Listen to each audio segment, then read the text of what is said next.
Short is the story, long is the life.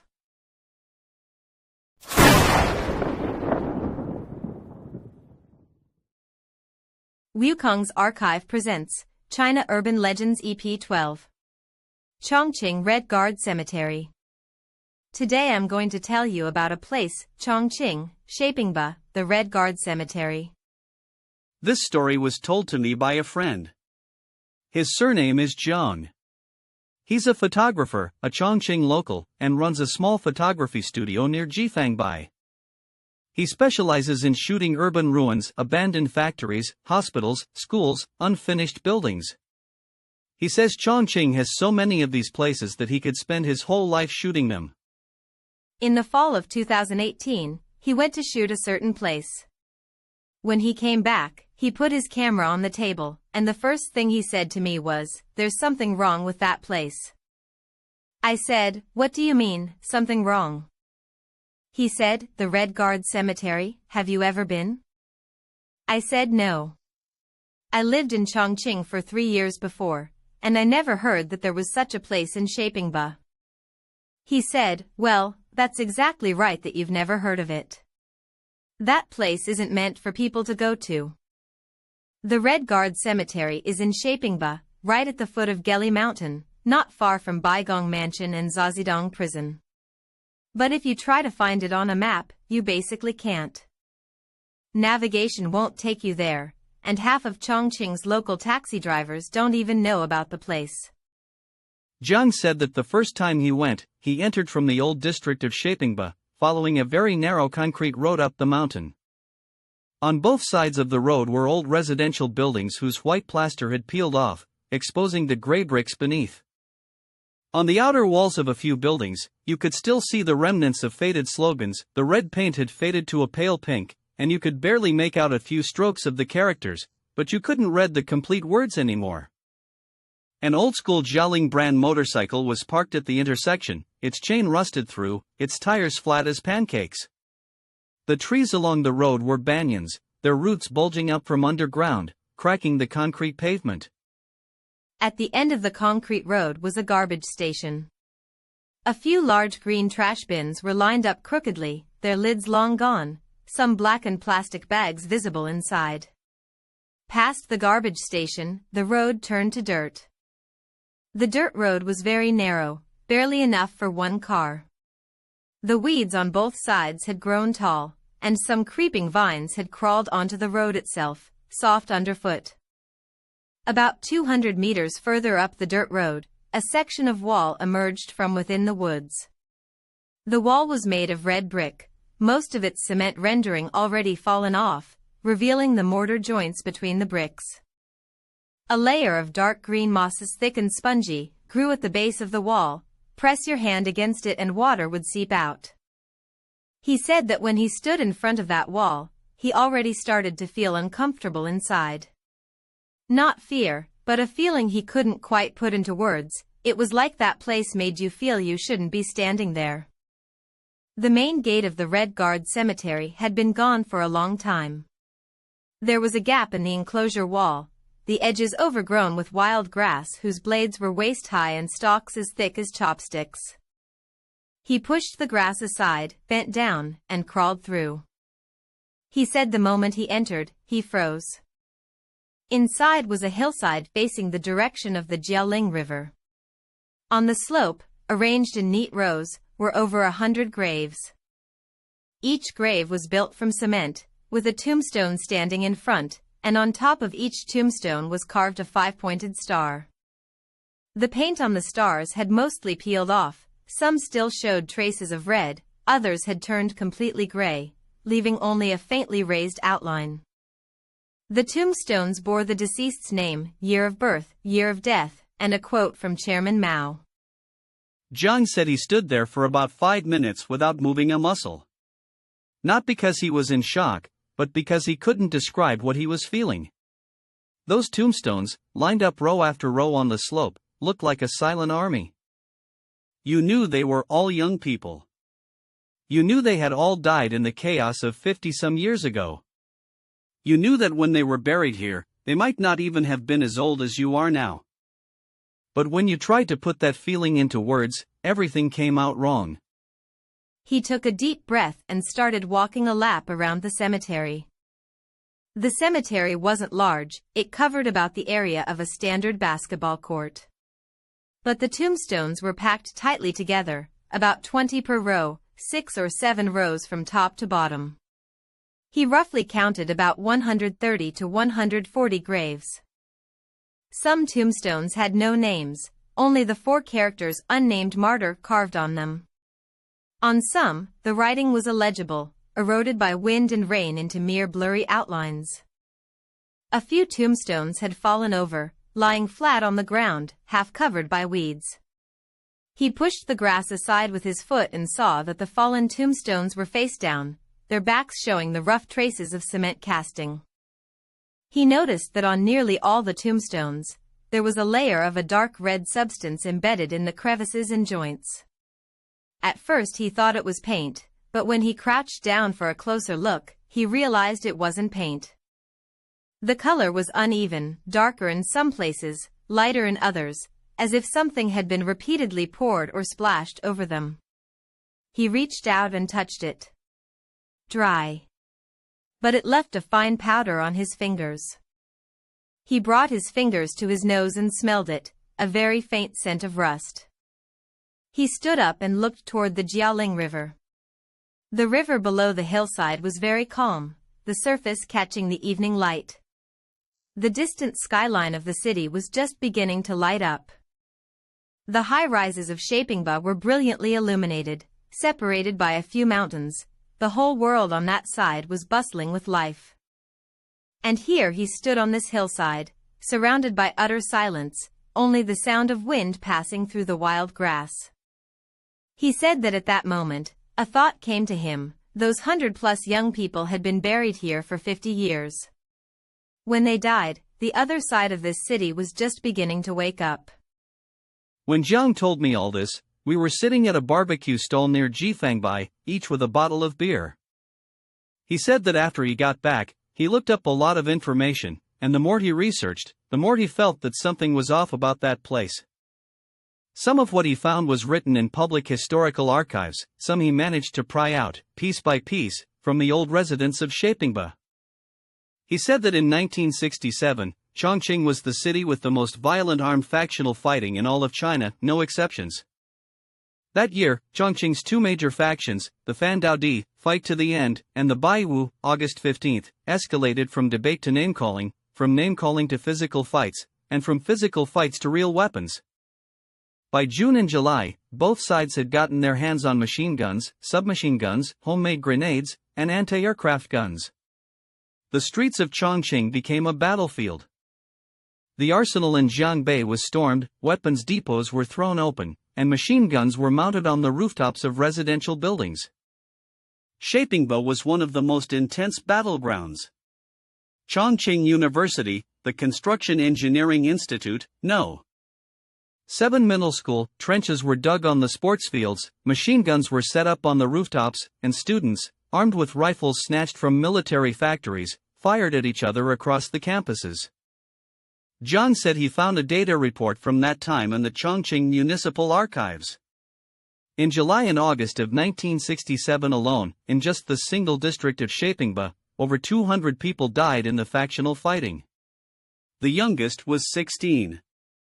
The oldest was no more than 25 or 26. John mentioned one detail he came across while flipping through the archives. In July 1967, Chongqing experienced the infamous July 15 incident. On the 15th of July, the Fan Daodi and Baiwu factions clashed in a large-scale armed conflict in Shapingba, both sides deploying machine guns and mortars. The fighting lasted from morning until dark. Over a dozen bodies lay on the road opposite Chongqing University. They just lay there on the street, no one daring to retrieve them, because across the road, machine guns were still mounted on the rooftops. Not until midnight, when the gunfire finally stopped, did someone go out with a flashlight to drag the bodies away. Drag them where? To the nearest collection point at the time, a temporary morgue in Shapingba district. Calling it a morgue was generous, it was really just an abandoned warehouse with a layer of straw spread on the floor. The bodies were carried in and laid side by side on the straw, waiting for their families to come and claim them. But many of the bodies lay there for a week without anyone coming. Some were students from out of town whose families didn't know they were in Chongqing. Some had families who were too afraid to come in that era. No one wanted to be connected to the factional violence. The bodies began to rot. A stench filled the warehouse, so strong you could smell it half a block away. Zhang said that when he read that passage, he closed the file and went outside to smoke 2 cigarettes before he could pull himself together. After those people died, their bodies were transported to a patch of wasteland at the foot of Gele Mountain. No coffins. No memorial services. No families to claim them, because some of their families weren't in Chongqing, some families were too afraid to come, and some families didn't even know they had died. They were hastily buried in the earth, some without even leaving a name behind. It wasn't until the early 1970s, when the situation had eased, that the survivors began to organize these remains. They gathered the scattered bones from various burial sites and interred them together on that barren slope at the foot of Gele Mountain, erecting tombstones. But the names and ages on those stones, more than half were written from memory afterward. Whether they matched or not, no one knows. Zhang said that in the archives, he found a document from 1975. He couldn't recall the file number, but he remembered the content clearly. The document mentioned that during the unified reburial, one set of remains had decomposed so severely that the face was completely unrecognizable. The body had no identification on it. The only thing in the pocket was a photograph, a black and white picture of a young girl. On the back, written in ballpoint pen in very faint handwriting, barely legible, was a line, "See you when we've won." No signature. No date. No one knew who the girl in the photo was, and no one knew who the deceased was. On this unknown person's tombstone, they finally carved 4 characters, unnamed martyr. Zhang said that later he searched online for any trace of that photograph. Some people said it might have been collected by the archives. Others said it might have been kept privately by the civil affairs official in charge of the reburial at the time. Still others said there never was any such photograph, that the story had been embellished as it was passed down. Zhang said he didn't know which version to believe. But what he did know was that in that cemetery, there were 23 nameless graves. After Zhang finished telling me this history, he took a sip of beer and was silent for a moment. Then he said he wanted to go again. I said, "Didn't you already go once?" He said, "Last time was in the evening, the light wasn't great." He wanted to go during the day to take a more detailed set of photos. This time he planned to photograph every single tombstone in the cemetery. I said, "So are you going or not?" He said he was going, but he needed a companion. I said, "I'm not going." He laughed and said, "I wasn't counting on you. I found a college classmate.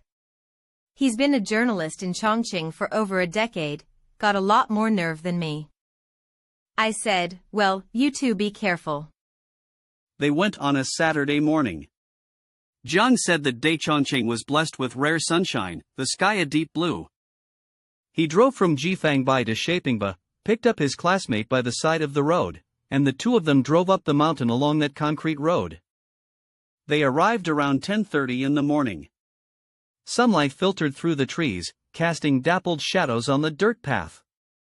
Zhang said the cemetery looked completely different from his last visit. Under the sun, it wasn't nearly as oppressive. The wild grass shimmered green in the sunlight, the reflections from the Jialing River's surface danced onto the hillside, and the whole cemetery had an indescribable tranquility.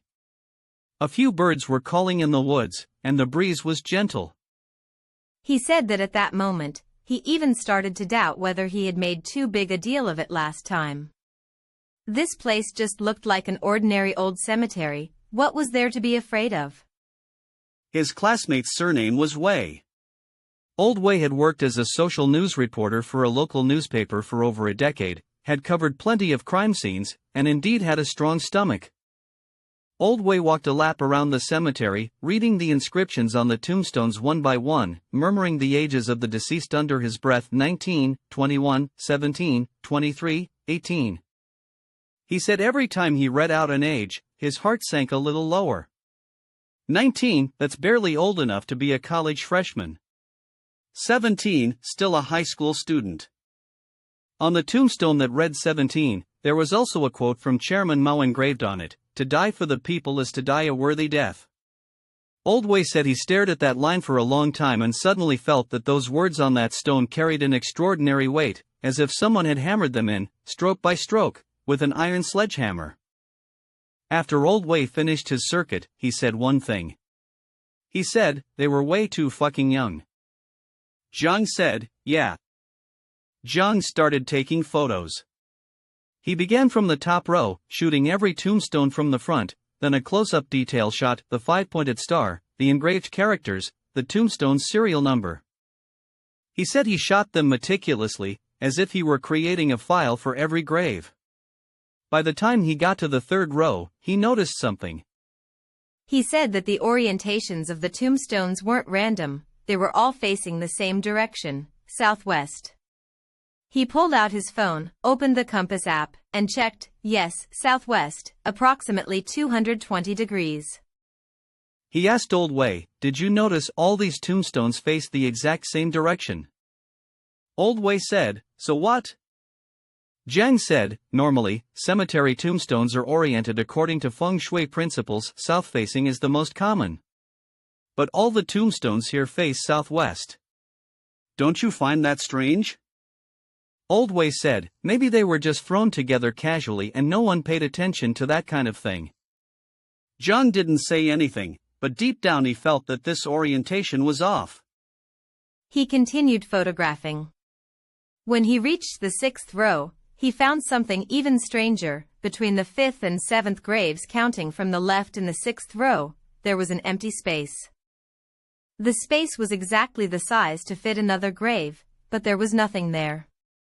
No tombstone. No cement grave base. Just a clump of wild grass. He crouched down to look. The soil under that clump of grass was a strange color. The dirt around it was yellowish-brown, but this patch was blackish, a deep, waterlogged kind of black. But it hadn't rained in Chongqing for days, the ground was dry. He called Old Wei over to look. Old Wei crouched down, scooped up a bit of the soil, and brought it to his nose. Old Wei said, "It smells rank." Zhang said, "What kind of rank?" Old Wei said, "Hard to describe. Like rust, or the smell of meat that's been rotten for a very long time." Zhang also pinched some of the soil and sniffed it. He said the smell wasn't strong, but it was distinctive, not like ordinary dirt. It was a smell you wouldn't forget once you'd encountered it. He took a photo of that patch of ground. Then they continued looking. Old Wei wrote down every clearly legible name and age from the tombstones. His final tally was, in this cemetery, 112 graves where the name and age could still be identified. 23 unnamed martyr graves. The youngest was 16. The oldest was 25. The average age at death, 19.7 years. 19.7 years. Zhang said that when he typed that number into his phone's memo, his finger hovered over the screen for a long time. Zhang said they spent about 3 hours at the cemetery that day. Around noon, the sun beat down directly overhead, and there wasn't a breath of wind. It was stiflingly hot. He finished photographing every tombstone, packed up his equipment, and was about to leave. Just as he was about to go, he took one last look at the Jialing River below the hillside. The sun was shining on the river's surface, reflecting a blinding white light. Then he suddenly noticed something he hadn't seen before. From this angle, the Jialing River wasn't just a monotonous span of water. At the bend near Shapingba, it formed a natural reverse bow shape. That is, the river's flow described an arc, and the cemetery was situated exactly on the outward curving side of that arc. He later looked into this from a feng shui perspective and told me about it. Jiang said that configuration is called Fan Gong Sha, the reverse bow curse. In feng shui, a river channel shaped like a reverse bow is considered an ill omen. A house built on the inner side of the reverse bow won't accumulate wealth and is prone to misfortune, and if a cemetery happens to be located at the apex of the reverse bow, that's even worse. He showed the photos to a friend who understood feng shui. That friend said, not only is this place a reverse bow, but the orientation is south-facing, exactly the opposite of traditional cemetery alignment. That friend said something that, Zhang told me, made his blood run cold the moment he heard it. He said, "This place of yours is a shadow ground. Not just bad feng shui, it's a place specifically designed to trap things. South-facing, fronting water, and backed by mountain. Solitary yang cannot rise, solitary yin cannot grow. The whole configuration is meant to prevent whatever's inside from getting out." Jiang asked him, prevent what from getting out? The friend was silent for a moment, then said, "I'm not sure. But I've never seen this configuration anywhere else. Cemeteries aren't normally built this way. If you build it like this, there's only one explanation: the people who built it didn't want the ones buried here to leave. Didn't want them to leave." Those three words circled in Zhang's mind over and over. When Jiang exported the photos to his computer that night, he discovered something that made his scalp crawl. He had taken over 300 photos at the cemetery. He inserted the memory card into the reader and browsed through them one by one. The first several dozen were fine, but starting around the 50th photo, he noticed a detail: a blurry figure appeared in many of the shots. It wasn't dust on the camera. He checked the lens, it was clean. It wasn't lens flare from sunlight reflection either, the figure's shape was too specific. It was the outline of a person. Very faint, like a translucent shadow standing in the empty spaces between tombstones. At first he thought it might be his own shadow, but he recalled the position of the sun that morning. The sun was in the southeast, so his shadow should have fallen to the northwest. But this outline looked shorter than his shadow, and it was standing in the wrong place. The figure appeared among tombstones in different rows, as if it were moving back and forth through the cemetery. He magnified that photo to 200% and increased the contrast. The outline became clearer. It was the profile of a person, very thin, the build of a young person, head slightly drooping, shoulders slumped, standing in the gap between two tombstones, facing the direction of the Jiaoling River ahead. He flipped to the next photo. The next one was a panorama taken 4 rows further down. The same figure appeared at the edge of the frame. He flipped to an even later photo. That one captured the cluster of tombstones in the very last row. On the far right side of the frame, near the enclosure wall, the figure appeared again, but this time it was squatting, as if crouching on the ground, in front of that empty grave with no tombstone. He went through all the photos and counted over 30 appearances of this figure. Some were behind tombstones, some in the pathways between rows, some at the edges of the wall. Each position was slightly different, but the outline was the same. At first he suspected it might be a residual image from exposure, but he was using a DSLR with a mechanical shutter and an electronic viewfinder. There was no issue with image retention. He also checked the EXIF data. The shooting time, aperture, shutter speed, and ISO for every photo were all normal. No long exposure issues. He sent the photos to Old Wei.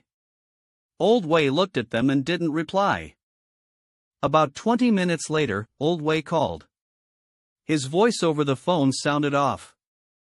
Old Wei said, "That photo of yours, I zoomed in on it. Did you see the part where the shadow's feet are?" Zhang said, "What about them?" Old Wei said, "The shadow's feet aren't touching the ground."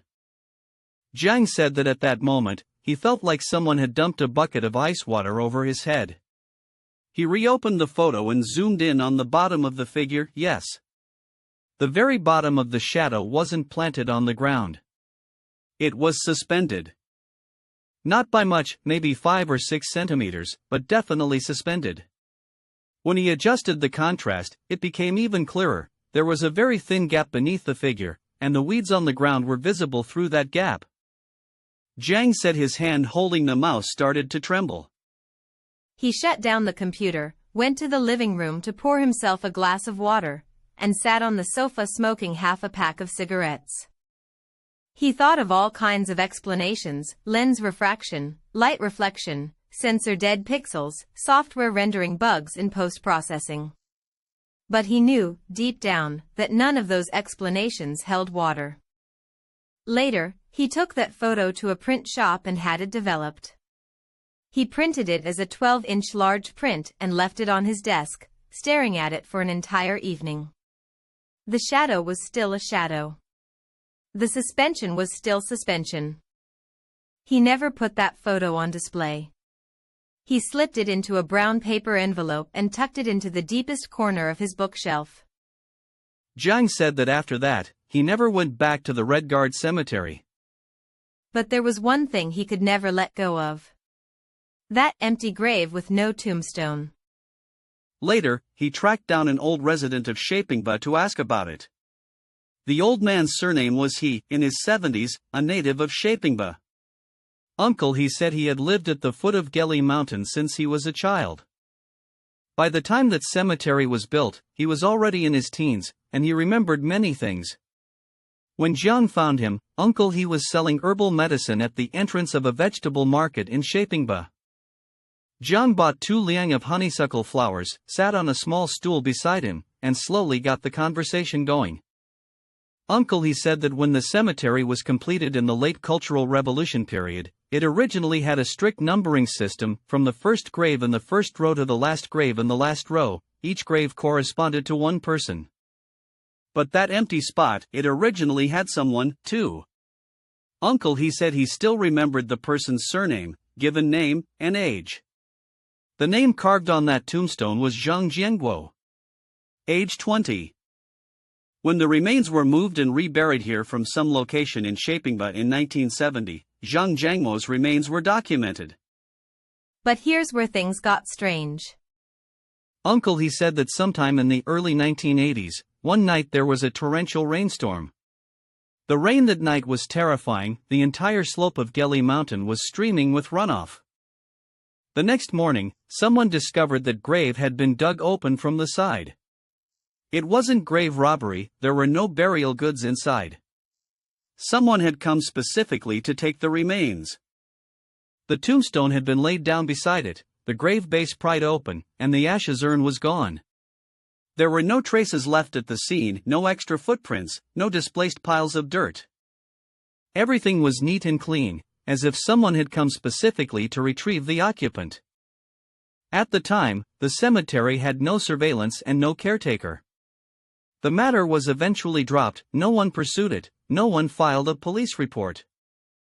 Everyone had a pretty good idea of what had happened. Whoever took the remains was most likely a living family member of the deceased. After so many years, the policies had loosened, and in that new era, some families finally dared to reclaim their children for a proper burial. But there was one problem: the tombstone on that grave was engraved with the name Zhang Jianguo. According to Civil Affairs Department records, no missing persons relative has ever come forward to claim that name to this day. If the family took the remains, why wouldn't they claim the name? If it wasn't the family who took the remains, then who was it? Where did they take them? Uncle He said that after that grave was emptied, the spot stayed empty. Someone suggested filling the hole in, but the person in charge of maintenance said no, leave it. Leave it for that person. Just in case someone comes looking for him one day. As Uncle He was talking, he suddenly lowered his voice and said to Jiang, "Do you know who first discovered that grave was empty?" Jiang said, "No." Uncle He said, "It wasn't a maintenance worker. It was an old woman who had lived at the foot of Gele Mountain for decades. That morning, she went up the mountain to cut pigweed. Passing by the cemetery, she saw someone sitting against the wall. A man, dressed all in white, his back to her, sitting at the base of the wall. she called out to him. He didn't respond. She went closer to get a better look, and when she was about 10 meters away, the man suddenly stood up and walked into the woods. The old woman said the way he walked was strange, his steps were steady, but he moved very slowly, as if walking on cotton, each step weightless and floaty. She looked at the spot where he had been sitting and saw a small puddle of dark brown liquid on the ground. Beside it was the opened grave. The old woman was so terrified she abandoned her pigweed and fled down the mountain. John said he had no way to verify whether this was true or not. But later he thought about it, if what uncle he said was real, the early 1980s, a person in white, sitting beside an empty grave early in the morning, who could that have been? Jiang later went to see someone who understood these matters. A feng shui master recommended by Old Wei, surnamed Zhu, in his 60s, who ran a joss paper shop in Jiangbei, Chongqing, and also did feng shui consulting on the side. Master Zhu had a modest reputation locally. It was said many real estate developers consulted him before breaking ground on new projects. Jiang showed Master Zhu the photos of the cemetery and the orientation data. Master Zhu took out his Luopan compass and compared it against the photos for a good long while, his brow furrowing deeper and deeper. He put the photos down and asked a question Jiang hadn't expected. He said, "These kids, they died violently, didn't they?" Jiang said, yes. Master Zhu nodded, as if he already knew the answer. He said, "I thought so. The feng shui configuration of this place is no ordinary kind of inauspicious. Have you ever heard of something called a Yin Gathering Pool?" Jiang said no. Master Zhu said, "Chongqing is a mountain city. Many mountains, many rivers, complex terrain. Good feng shui calls for mountains embracing and water encircling, storing wind and gathering qi. But this place you went to, it's surrounded by mountains on 3 sides and faces the river on 1. It looks like it gathers qi, but the qi is gathering in the wrong place. The mountains are rocky, not earthen. Stone absorbs heat quickly and releases it just as fast. The temperature difference between day and night is large, making it easy for mist to form. The water is reverse bow water, not embracing water. And then there's that orientation problem you mentioned, south-facing. I've seen practically every cemetery in Chongqing, and not a single one faces south. The only south-facing funeral facility in all of Chongqing is the smokestack of the crematorium, because the smokestack needs to keep smoke from drifting into the city center. But a cemetery isn't a smokestack. A south-facing grave means the tombstone will never see the sun. 365 days a year, the sunlight comes from behind the tombstone. The front is always in shadow. Master Zhu paused here, then added one more sentence. Whether deliberately or unintentionally, even he seemed taken aback for a moment after saying it. He said, "And the ones you mentioned, they were all young people who died violent deaths.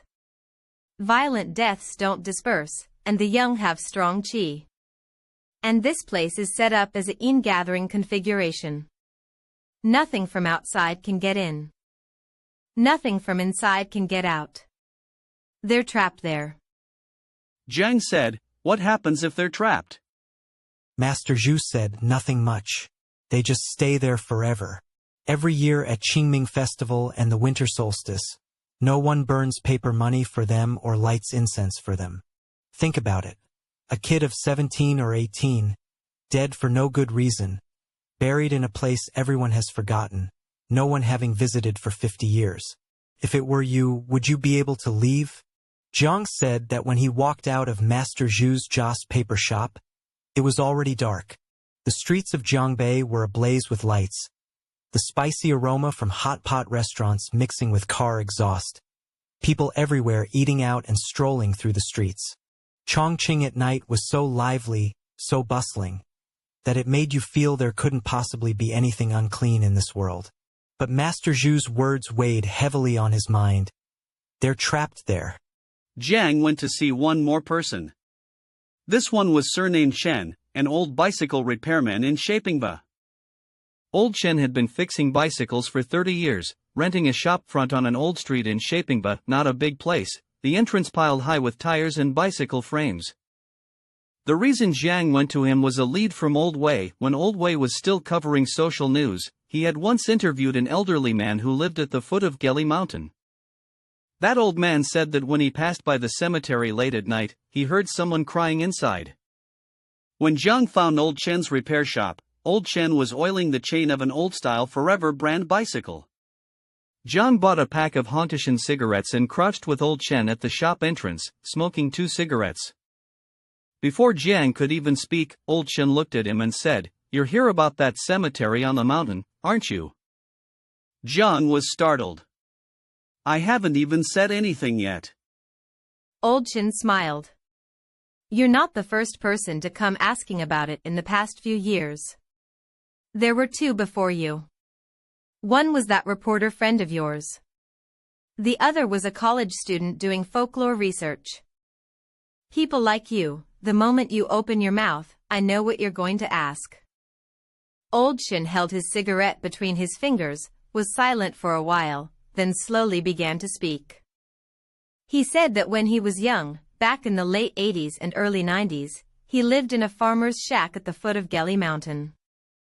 Back then, the Gele Mountain area was still fairly desolate, no apartment complexes or commercial housing, just farmers and some retired old folks living on the mountain.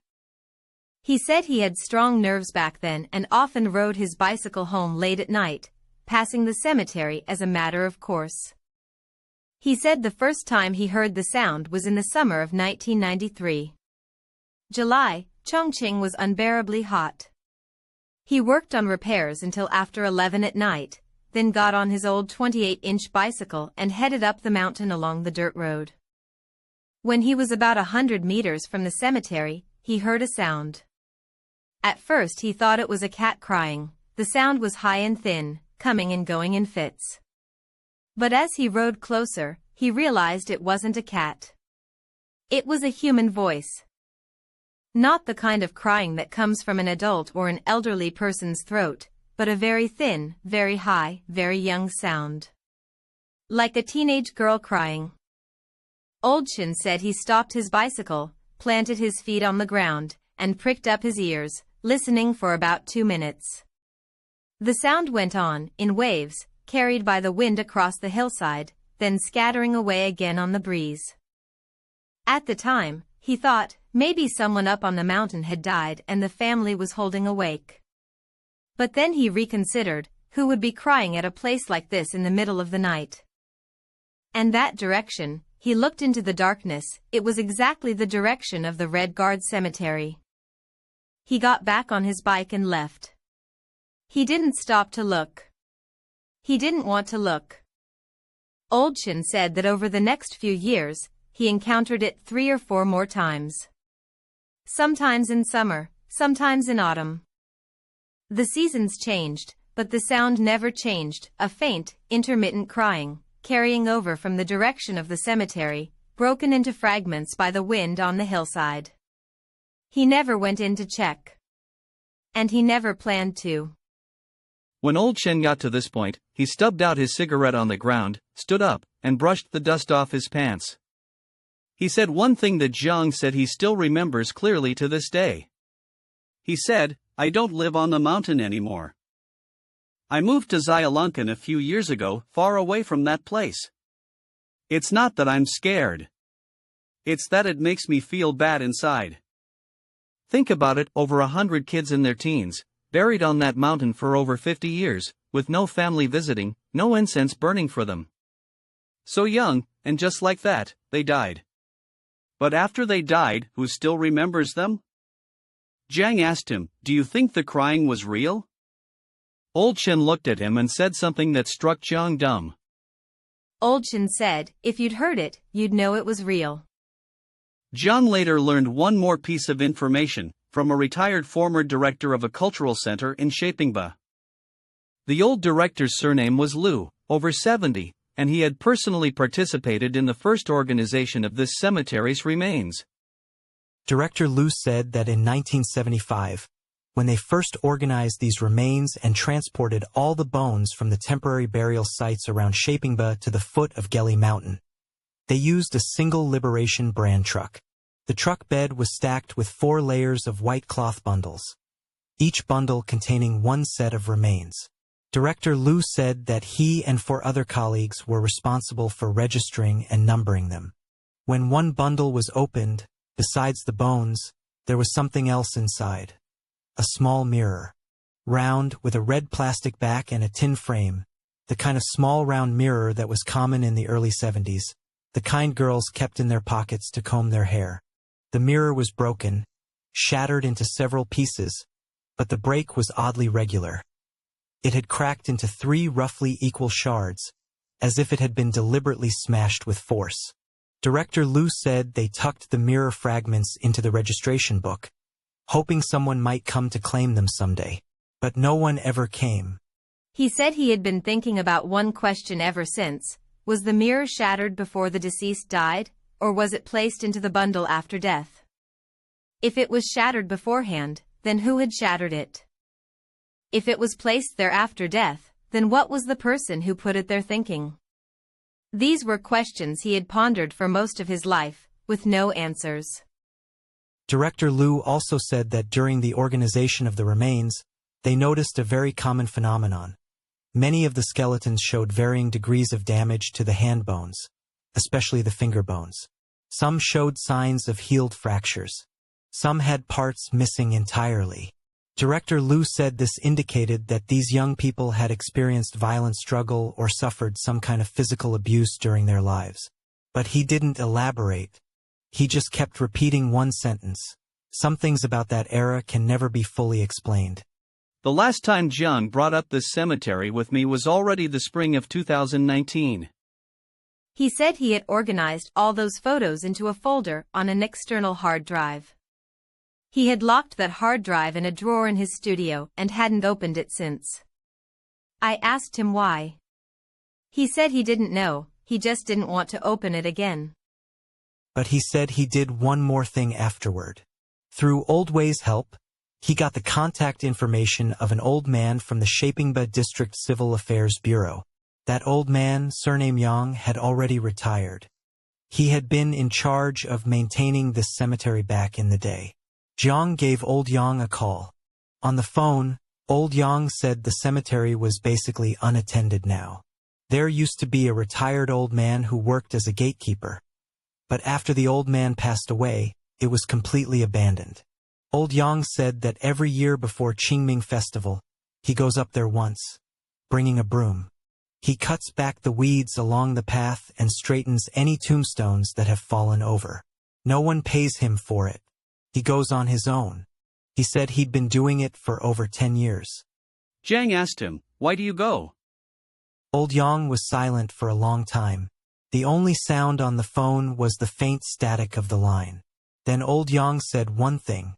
He said, "I can't let those kids think that not a single person in this world remembers them anymore." John's voice was a little hoarse when he told me this. He said that after he hung up the phone, he sat in his studio for a long time. Outside the window, the lights of Shapingba shone in, casting a long shadow of him across the room. He suddenly felt that all of it, the photos he had taken, the shattered mirror, the floating shadow, the empty plot with no tombstone, the crying old Shen had heard, all these things were connected by an invisible thread. At the other end of that thread were those young people from over 50 years ago. When they were buried in the earth, they might still have been wearing those army green uniforms, a black and white photograph tucked in their pocket, on the back of which was written, "See you when we've won." Did they ever get to see each other again? John didn't say. And I didn't dare to ask. Later, when I went to Chongqing on a business trip, I made a special detour to Shapingba to take a look. I didn't go into the cemetery. I just parked my car at the entrance of that concrete road at the foot of Gele Mountain, rolled down the window, and looked toward the hillside. That day was overcast. The clouds hung low, like a thick layer of cotton pressed against the bottom of the sky. The trees on the hillside rustled in the wind. I could see that section of red brick wall peeking out from the woods, covered in moss, patches of dark and light green blending with the red bricks, impossible to say whether it was mottled or rotting. Inside the wall, everything was quiet. I couldn't hear a thing. I sat there for about 15 minutes. At one point, a gust of wind blew over, carrying the smell of earth, mixed with the sourness of rotting vegetation, and something else I couldn't quite name. As the wind passed through the branches, the sound was thin and long, rising and falling, like someone speaking from very far away, but you couldn't make out what they were saying. I thought of everything Jiang had said. About the grave with no name, the shattered mirror, the person in white sitting beside the empty grave, the suspended shadow in the photograph, and old Yang's words. I can't let those kids think that not a single person in this world remembers them anymore. I rolled up the window, turned on the air conditioning, and sat in the car for a little while longer. A thin layer of mist slowly formed on the window. Looking through the fog, that section of wall on the hillside became even blurrier, as if seen through a veil of water. After I got back to Beijing, I was scrolling on my phone one night and came across an old post about Shapingba. In the post, someone asked, "Has anyone ever been to that Red Guard cemetery at the foot of Gele Mountain?" Below it were over a dozen replies. One person said he had gone in 2015, in broad daylight, hadn't seen anything, but his spine felt icy cold the whole time. One person said his grandfather was a teacher at Chongqing University back then, and there was a student in his class who never came back to school after the 1967 factional fighting. No one knew where he had gone. Only later did they find out he was buried there. Another person said he was driving by late one night when his navigation system led him astray and he accidentally ended up on that dirt road. When his headlights hit the wall, he saw a person standing at the gap in the wall. He thought his eyes were playing tricks on him, but when he looked again, the person was gone. Scared out of his wits, he reversed and turned around, got his tires stuck in the mud, and struggled for over 20 minutes to get free. He said he never drove through Shapingba late at night again after that. Jiang later told me that sometimes, when he wakes up in the middle of the night, he thinks about that cemetery. Not out of fear. It's a feeling he can't quite describe, like there's a hollow place in his heart, shaped exactly like that hillside. I rolled up my window and turned the car around.